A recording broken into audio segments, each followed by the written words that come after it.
Capage TV. Okota penza na maloba lokola ya ndeko wana te Kofi ses frères na okota na maloba na ye parce que so na kota na maloba na ye kozala moi bien te pour na respect na nga mosali ya Nzambe mais na kanisi ke aza limité parce que est-ce que mutu déjà zo ba ki maladie na ba pasteur ba koke ngote est-ce que ba pasteur ba to bikisaka donc aza limité réflexion na ye na mais aza limité aza non limité côté wana. Et puis, du fait qu'il a croire en Jésus-Christ, dans la sincérité, il n'a qu'à dire ça, il n'a qu'à mettre ça sur le dos des pasteurs. Mais heureusement, nous avons des témoignages, il y a Biki déjà, appelle quand il y a téléphone. Capage TV. Et puis, Bisso et Kamo aussi, Bisso, parce que j'avais prophétisé depuis le 31 décembre que l'année a des liges, ba politicien na lobela ki yango bomoni ke mon pepo tango ye bandi na ba politicien biso elekela biso na lobaki yango donc soki ye elekeli ba elekeli biso te. Capage TV. Maintenant ici il faut que tous les hommes de Dieu mutu nyonso bimote yazoki yazabo okiltiste tona poso ba bloko wana te que tous les hommes de Dieu ba fuka ma repentance zo bana ba homme de Dieu une fois ba homme de Dieu ba sali repentance il faut que repentance ke na ba politicien. Capage TV. Na émission mususu na lobai na bino concert bato bakendaki wano bachaki ba selfie yaki concert préparé na monde de ténèbres bisika bato ba kufi lebele na lobaki mo kana parce que lelo boko mo se rendre compte que bato bele bakenda concert wana bazala affecté kuna mais na lobaka tant bato bafingaka mbote na bango nyonso batalaka biso ba famille nyonso oyo balandaka biso bana Nzambe nyonso tozala na bango toujours de cœur boyebi que espace na biso ya Capage télévision malgré des fois tous les événementiels, les événements vraiment le temps où ils allaient pour bâtir soit allés dans confinement et puis pour mes allés vraiment mes condoléances dans la famille sur ma boue ici va être cher papa la biso Claude Thomas papa ya ba junior Thomas master nanga mes condoléances la famille Thomas Mobimba mikolo lokola ba kolela bibembe te ba ko kundaka mbala moko en tout cas Nzambe asimba mitema ya ba famille o nyonso bazo perdre ba être cher tomoni mpaka na biso pe Roger Kalala o héritier wa Tanabe azali na pasi et puis papa chéri l'homme qui a mis l'eau dans le cocon en tout cas deux personnes voilà ba kolela ye makasi parce que mpaka zaki na biso pe na marche awa ba tête tenda et tozoni sa ba image pour la page noire pour na ba abonné nyonso ya Capage télévision toza na prophète Marcus Efrata bato bakoloba Cynthia confirmé ezali malade ezali mozofanda eza 1 mètre te eza 1 mètre en tout cas toza ba précaution nyonso nde toza boye totiaki na biso désinfectant toza vraiment na tozosokolaka maboko air nyonso yango nalobi avant ba émission na sensibilisaka bato ntango na ye pa moto na Nzambe tosokoli maboko apesi na désinfectant en tout cas tozala vraiment même moral parce que maladi wana ezali vraiment Bienvenue papa Marquis Efrata et puis merci pour savoir nayo et puis batant nayo dans Capage télévision bonne santé. Je suis bateli, les gens malades. Zamba lola télévision, zamba ba télévision. Na pesi mboka na ba sope bazolanda biso. Pro bazui makasi na butu na tongo lelo na poko ya koyoka biso zamba kansila ba biso tozali. Moto na Nzambe na ba famille nyonso ebimisi ba être cher to banana bilo ba réconfort na bao bazali na bopito ser na ngamo pa na Paris alobinga pe corona ezwaki nga mena biki bato mosusu bazondima te ke basali na Nzambe bakoki kobikisa corona basali na Nzambe mosusu pe bareproche na nzembo ya papa Kofi Olomide oyo alobi na bapaster bakoki koarrete yo te corona oleki tellement makasi okoloba nini.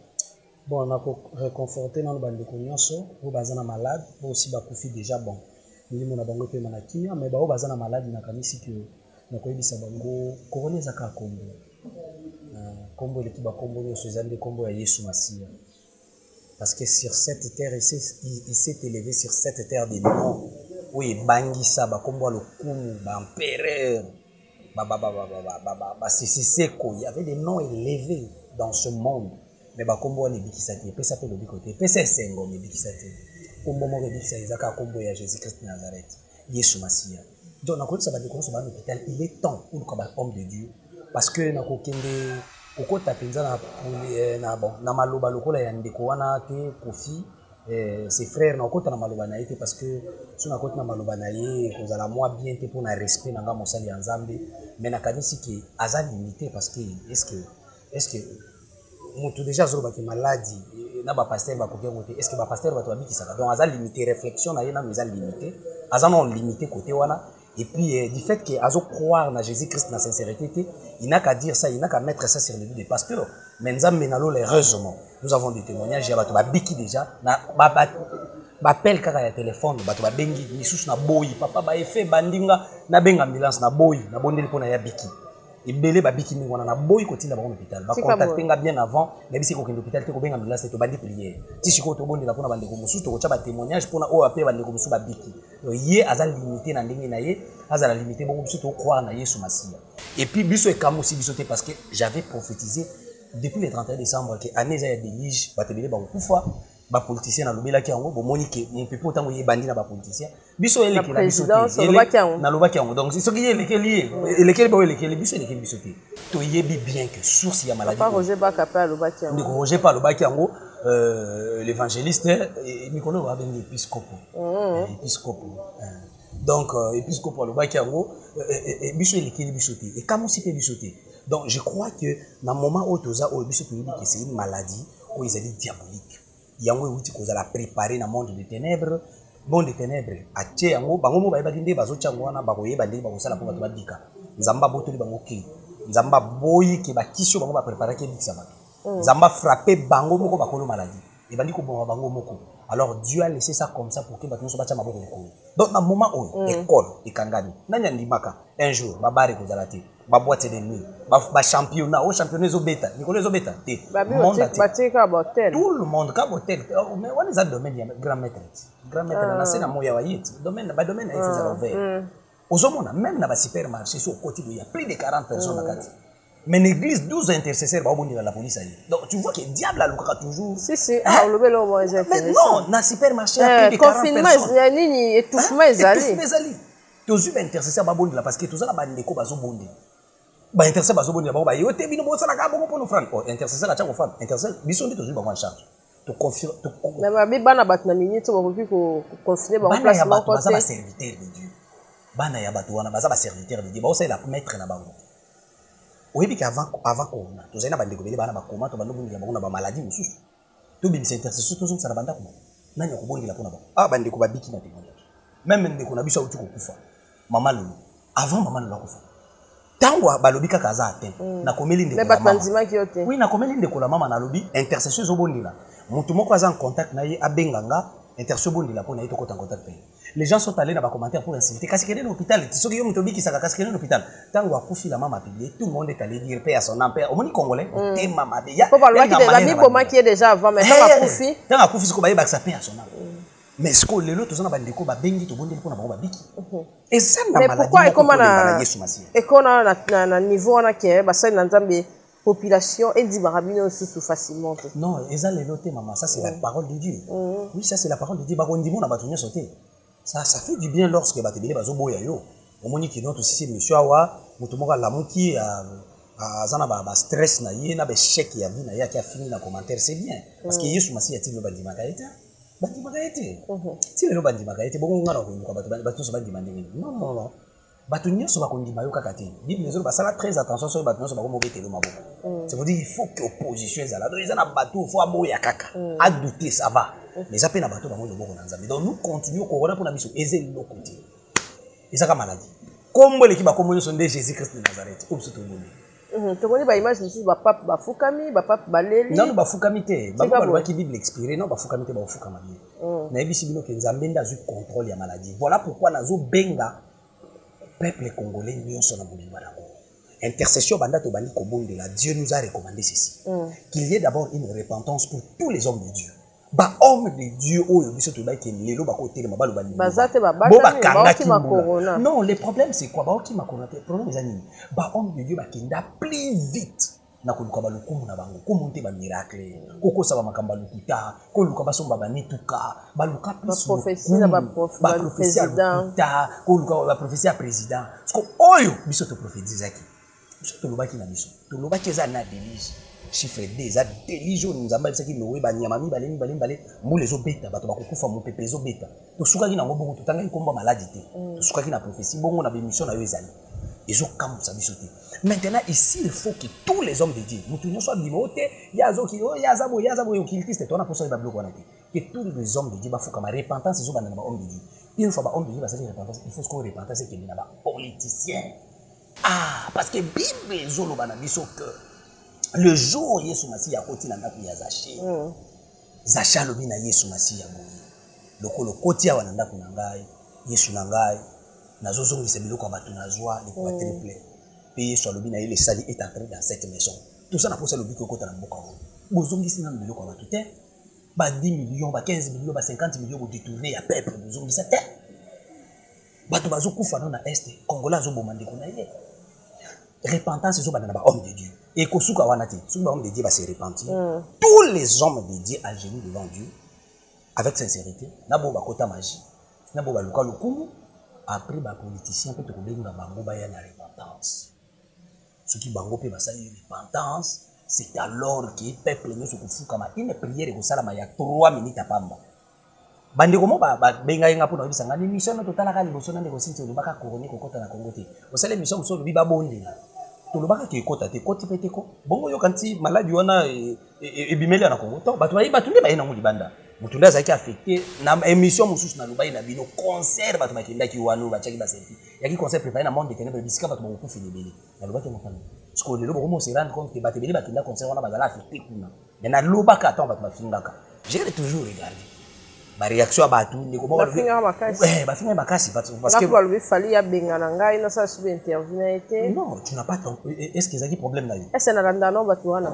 Voilà, donc Zambalola Pambolo, heureusement, vous avez déjà la bannière solide de quoi. Il y a quoi ça raté? Zambalola Pambolo. Donc de ce côté, toujours comme on a qui après avoir que ça, on a macambé comme ça. Parce que on te dit sur va se repentir, ma politicien après peuple qu'on faisait fou comment. Donc ça la prière moi il y a 3 minutes kaka. Mais la poto bateau baza âgé et puis les amis la plupart bateau baza âgé bazo qui est papa.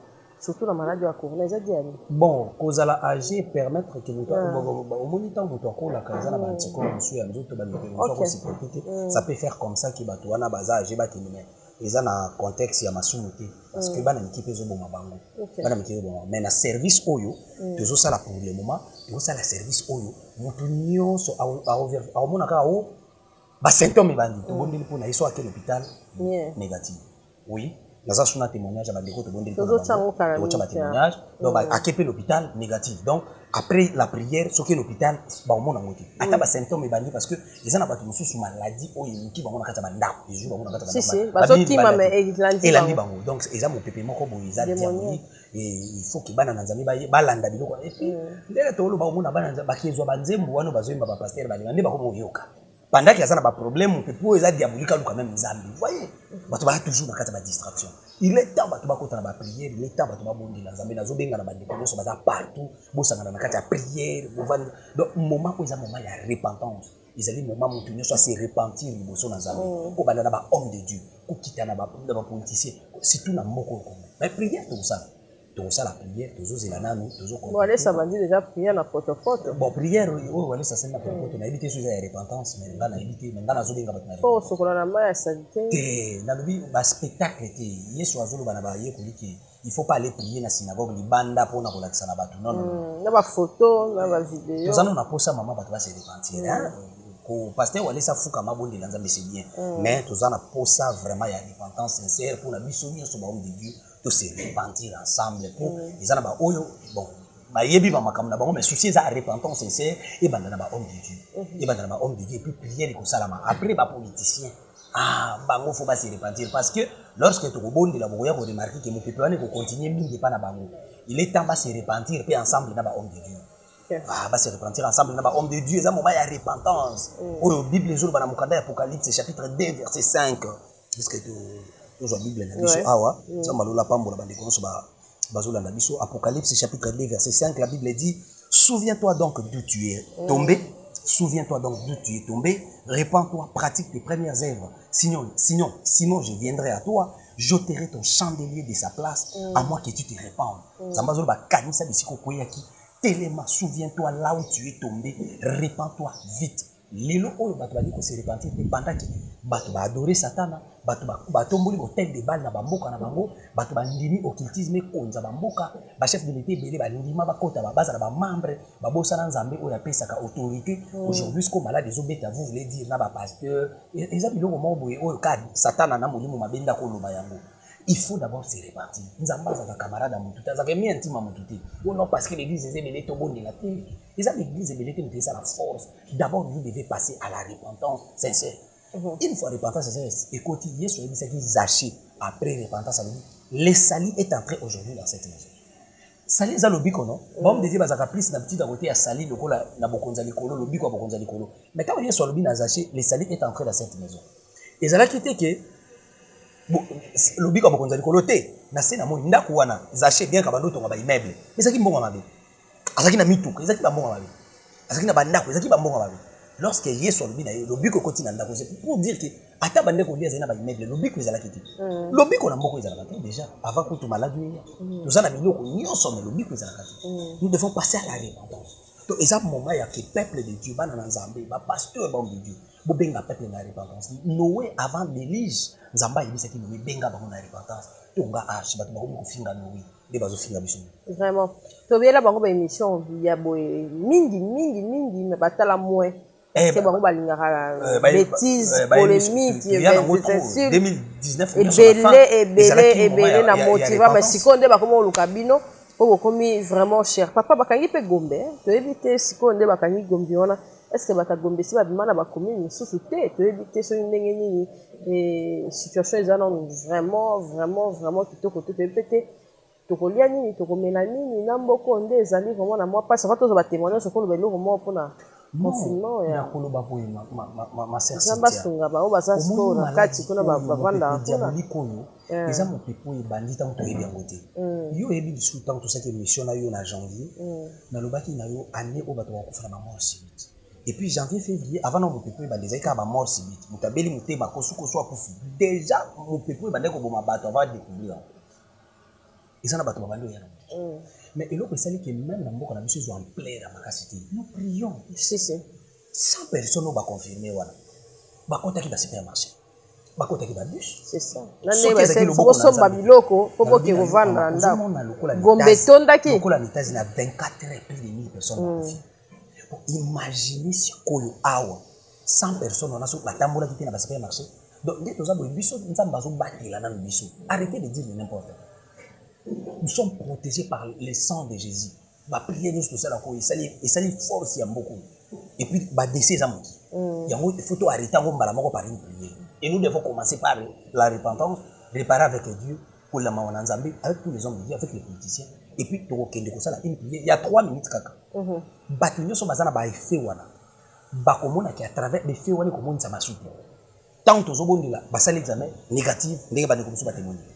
À part ça, pasteur Sikatenda a bengaki ba memela ye ba maladie l'église na ye. Au moment où eza moment ya ba tembete, eza moment où était l'état tika ko maloko là, oui, l'état tika ko maloko là, hein? Azo mo dire importance ba pasteur. Ngai on dirait ba ni ba eza pas diabolique. C'est diabolique. On dirait ba ni ba lembisa ba chrétien. Sikatenda alobi Neema, alobi ba memela ye ba maladie. Moi, je pense qu'il y a des gens dans mais j'encourage les malades. Si ce que tu as va permettre de se faire jusque là, va permettre que ça la prière. Mais bon, on a des téléphone, sur place. Et ça, charge, l'état n'a pas charge. Il n'y a pas de problème. L'essentiel qui est de nayoki bandeko musu bazolo botika se botika ke nekobonde la poazo ngotaka makuna okoma positif donc il veut baliba na aventure na makambo nyonso même to loba wana yebite peut-être yepa kozwa kwa besi vraiment baliba zo ba homme de Dieu le quoi hein ba fonction wolo ko non beaucoup permettre te ya roya na bango église pour permettre que les hommes de Dieu ba que les place parce la prière nous croyons ensemble mabasi datiki babika ili moi bikomba babota ngana omona oka bon comme c'est diabolique voilà pourquoi tout le monde a encore discerner tant aux autres. Mais vraiment, c'est le temps de la repentance. Au peuple de Dieu, la transmission, on a pu faire le spirituellement. Ils ont besoin de transmettre à peine corona, on simbi boezio, on sali boezio, bas esprit diabolique pe eza na ba esalamaka mpe bongo oui mili oui bapossession mpe oui je je wana bazomona wana moto asimbi yo azalaki nango pa ekoti epa na yo les esprits aussi ezalaka bongo baesprit se transmetaka bongo na nzela babiloko kolia na nzela barapport sexuel na nzela ya bacontact mosusu juste kosembrase boye esprit ekoti oui ka ndenge tozomona wana nyonso ka nde ozomona kokoni etambolaka c'est comme ça aussi baesprit etambolaka malédiction mpe etambolaka ndenge voilà pourquoi moment oyo ezali moment moko ya repentance ezali moment moko peuple de Dieu batelema na kati ya losambo je crois que na kati ya batémoignage toza na batémoignage ebele je pense que tozwa ata 2 ekozala important tozwa ata 2 tozwa ata 3 ou 2 nzambe alola pambola bandeko nyonso bakolanda biso batémoignage totya nalobaka toujours importance ya batémoignage oyo ezali premièrement bandeko oyo tokutani na bango te tomonani mpe na bango te bandimiki yesu masiya aza nzambe batie kondima epa na yesu masiya awa eza likambo ya bapaster te bapaster te nga nazondimaki paster nyonso abangaka nzambe soki abondeli moto akobika eza mpe epa likambo ya bapaster aya likambo ya bapaster eza te tolanda témoignage. Shalom, prophète Marcus. Comme écrit dans mon message précédent, j'ai reçu un message de mon cousin me disant que ma tante qui était hospitalisée en Belgique, précisément à Bruxelles, comme je vous avais écrit il y a 2 jours de cela, est sortie aujourd'hui, cet après-midi. Et au début, il disait qu'elle prononçait les symptômes du virus Covid-19, mais cela n'était pas le cas. Donc, elle est sortie et elle est en bonne santé. Que le Seigneur soit loué, glorifié. Merci encore une fois pour vos prières et au groupe d'intercession. Que le Seigneur bénisse aussi votre ministère. Lorsque fait bandi, nous avons prié, batindi requête au bon de l'intercession et génie babondeli, baké l'hôpital négatif. C'est ce que yam sala to sala semaine. Fait bandi obengi to bondeli o ezali moko bandeko oyo tango bandi abangaki. Déjà bazo mi maenda zo benga papa na okende l'hôpital. Bobondela to koti prière akoti commande nzamba bundeli abimi ndeko oyo Edgar aza na France bandeko ngoli bazo landa. Nalingi na pesa témoignage ya monene o nzamba sana binanga. Prophète nazalaki na koma na bimi koma sima koma batenga na tada tatu aza bato maladi akanga yenga na maladi ezali soit za virus ezoluki kote bondisi memi minga tina koma nzambe oyo bondelaka na bapuya kotuti na bagene nzambe oyo na ndo bela butu na mobisika na za nzamba prophète Marcus asalelanga ngolu na loboko na bopanga na telema bopanga na bapuya etelemaki na vinanga naza sauvé na maladi na bimi hôpital naza na ndako na bilicho yango nalobi nakomisa monene na nzambe ya prophète Marcus oyo asala na vi na ngai nzamba pambolo prophète botikanga te na bapriere nzamba pambolo prophète oza ya nzambe. Voilà, ndeko oyo akoti ti koma nzamba abimisi na koma po a prévenir nga papa ezosimba te tellement bangaki trop akeka na bisi okokufa te tokobondela mpe tobondela tolanda oyo susu. Oui, bonjour prophète ezanga toujours mama Koti. Donc nalingi nasisa témoignage nanga so nalobi bon parce que eza na papa moko batindela nga foto ne awa na mboka na biso ake na Grenoble akendaki nini hôpital na urgence abandaki koyoka mokongo mpasi ndenge akomi kuna ale korola eyaki kozwa ye papa wana ndenge aza boye na miniti aza kokufa. Donc nakumisi nzambe ndenge asilaki kobatela nga na bana mibale nde tozalaki kuna na urgence ndenge tokendelaki minu ndenge mwana minu elongwaki ye. Donc maladi wana etikali kozwa biso te toza toujours à bonne santé. Likambo susu ya mibale nazalaki nkongo na ngai ezalaki toujours na position ya kogumbama ekoma epasi mpo nazongisa nkongo ezala tout droit motema ezalaki nga ntango nyonso kilo me na bapriere ntango nyonso ozo banda otindanga bamessage banda otinda bamessage ere ya priere ekoki na bandaki kokota ondaki koprie na bagene toujours na bandaki kolanda badirective. Donc nzambe asala ya minene motema ezanga susu kilo te motu mpasi oyo na bandaki koyoka chaque fois motu mpasi eza susu te. Donc nakumisi na ba ventre susu bavendre même naza na période te bavendre kilo libumu kilo pasi donc pasi moko eza susu te nakomi vraiment bien mpe mwana oyo namemaki na urgence wana ndenge azala na problème ya santé azala toujours fo abima libanda na makambo ndenge ekoyelaki biso moya kobima libanda na bana eza susu te me nzambe asali grâce aza na kimia azosala su batrouble te mpo abima libanda azosala su badésordre te. Voilà, Dieu a fait beaucoup de choses. Basengaki prière ya protection na bande oyebi so yango awa na bémission tosali te okomona eza pasi chrétien loba babondela mpona nga papa protection chrétien tokoma koluka nzambe so makambo ebebi ya neti mikolo baprière ya protection tosala baprière ya protection bakenda na urgence na bamaladi mosusu bato bakufa babima batatola nzambe meme na maladi bakendaki nango na bana. La prière est une force moto akolimite nzambe aza te oyo bapasteur me bapasteur wana babondelaka nzambe aza na bongo sauf que pasteur ye moko ayebaka na bamakambo na ye mosusu biso tokoloba te. Mais pour le moment, ils ont un moment de règlement de compte. Moi, j'appelle tous les hommes dédiés à la repentance, eux et les autorités à Mokapo, la repentance. Et après tout, la prière, Moko Otosala, bande connaissent bas atteint que les hommes, que les autorités va permettre aux hommes de Dieu la prière. En entendant l'intercession, bien que tout ça toujours menacé dans la police, mais nous ne devons pas quand même céder dans Tokang l'église et plutôt arrêter tout. Donc, l'église est bonne de la souté, bato ba sambi la souté. Donc, au moins, nous bato ba oser la yangwana, bato ba sambi la souté. Pourquoi meka moro bokoka bakoka te na siko? Non, ma soeur. Na kati ya ba supermarché, il y a plus de personnes que même ba intercesseurs ou surtout tient l'église, ba bonne la pona ko la mawana nzambe, il y a rien tout ça là surtout les akombo na Yesu Masiati. Pona ko longisa biso na kata ba bitumba lokola oyo. Eza ne lokote. Nous devons prier. Bande ko so ba olanda ngai.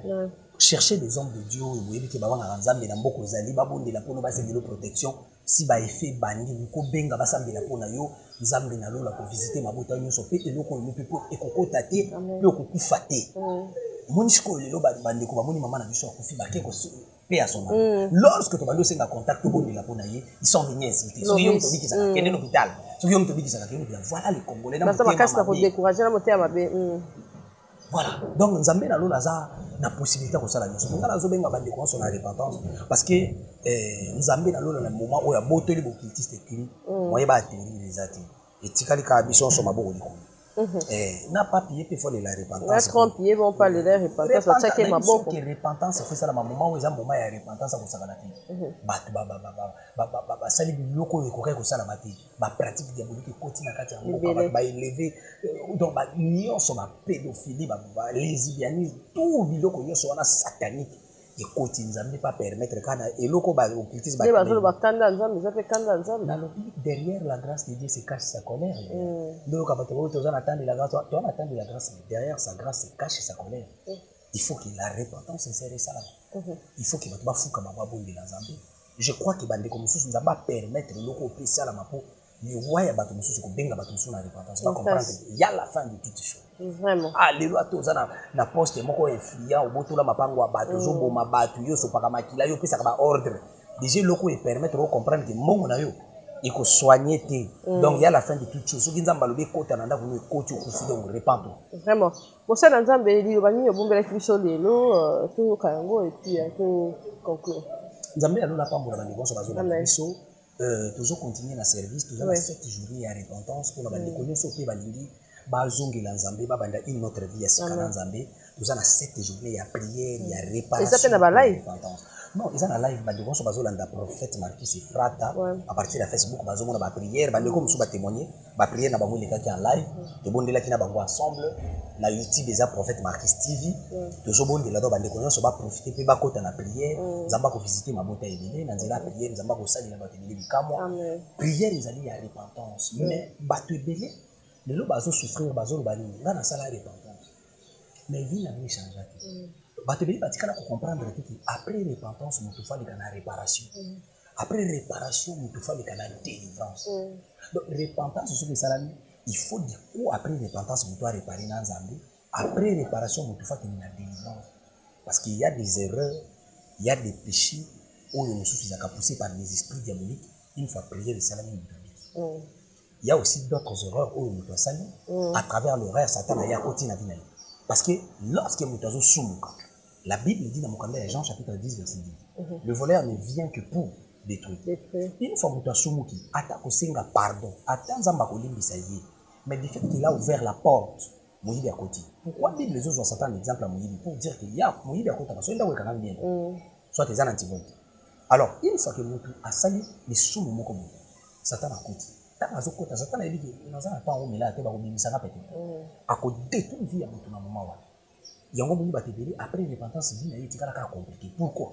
À ça la repentance mais délivrance à communauté esprit et kotaka et salamati. Réparation dans Zambie et salamati. Aux Olandangani na moya lelo. Utabanda kwa ngamba. Lungola bazi. Bali ya batu. Via mabe osala. Basi ya batu. Moma yango. Izana même na bande ko mususu. Salamati na vie na yo. La kati ya nyonso bamabe osala. Okenda ko profaner même les noms de Dieu. Parce que la profanation de ce qui est sacré, il y a des choses qu'on ne touche pas sur cette terre. Il y a des choses qui sont sacrées. La famille est sacrée, le sang est sacré. Il y a des repentance, il y a d'autres personnes qui ont touché la basi ya batu. Ni bali ya batu. Oyo wapi za sacré. Iba simba biloko wa batu, lokola batu ko bakam. Bakenda ko simba biloko na bot. Ibe mali wa. Moment ya kosala repentance même pour la vie wango. Ne restez pas dans moment confinement tala ka ba film. O banda ko sala soit ba prière moko nzambe na te. Moment où vous avez moment ya repentance. Le cas de repentance sincère ou le cas de réparation, nzamba ko pamba nzamba ko visiter. En tout cas le message que nous avons aussi parce que nous avons préparé prière et puis nous avons préparé prière sur la live nzamba la pamba ba ndeko ba kolanda. En tout cas message clé en wana pour la cette semaine yango tozo ki ndina ngo ezali repentance et restauration la vie ya bana nzambe so o bazali concentré. Et Babo Sanate ko profiter de la prière na prophète Marcus. Ok, et puis na Facebook na prophète Marcus Efrata. Merci mon Nzambe, prière pour la bateau balandi sur le net, merci pour la disponibilité na yo na Kapach télévision. Éternel Dieu tout-puissant créateur, vous allez Nzambe avec moi le Dieu de ma vocation. Papa maman nous sommes qui concentrés, Seigneur éternel aza malade, ba symptôme ya ba maladie diabolique dans auto na yebi tumba ya famille. Éternel Dieu, ba échec, ba maladie, ba blocage. Nous sommes là qui contrôler, qui dominer, qui posséder le collaboration à travers cette prière, il y a une guérison miracle. Le peuple, il y a une ténèbres, il y a une sika, il y a peuple, il y a un message, il y a un suivre au calme, il y a un réparer, il y a une délivrance, enfin, qui va être le miracle. Au nom puissant de Jésus-Christ de Nazareth, que cette prière et même ma révolution et évolution dans la vie de la Jésus Christ. Amen. Amen. Merci, mon Nzambe. Bah, on est passé à besoin de prière, bah, on a besoin d'exhortation, bah, on a besoin d'assistance. Bateau, bah, nous sommes venus, bah, mon Nzambe, Marcus Efrata. Numéro na eza, on a toujours de tcharango, bobengaye, bosuloanaye. En tout cas, biso toyaka toujours et surtout nga na lobarango. Kolanda ngai te, melanda o nga nazali kopesa. Kotala ngai te, metala liloba ya Nzambe. Toujours toyaka mpona ko fortifier et puis pour bousculer bana Nzambe, tout ça toujours une attitude de prière. Pour na lelo, to surtout wana Nzamba consoler maboto babungisi ba frère. Nzambe asimba mitema ya ba proche oyo to bungisi et puis Nzamba zana biso pe maboto na biso. To sambela pona ba sali na Nzambe partout bazali basali na Nzambe pe balemba te ko sambela pona ba chrétien partout to zali na monde bandeko pe bazali na Italie pe partout Nzambe vraiment à protéger biso bao bakangami na ba frontière tant balobi bakanga nyonso ekangami ba biso bakangami pe bazala na ba famille na bango mosika Nzambe vraiment azala na bato wana nyonso à travers ba émission ya boye bozala vraiment réconforté mpona lelo tosuki wana bosabone massivement bopartage ba émission na biso na chrétienté nyonso bozala même morale na biso mosali na Nzambe azaka wana mpo mosala na biso ezali kopanza sango ya malamu tokotika te Nzambe abatela biso tokutana na mikolo ezali koya mpona kokumisa Nzambe. Merci, bye. Kapach TV.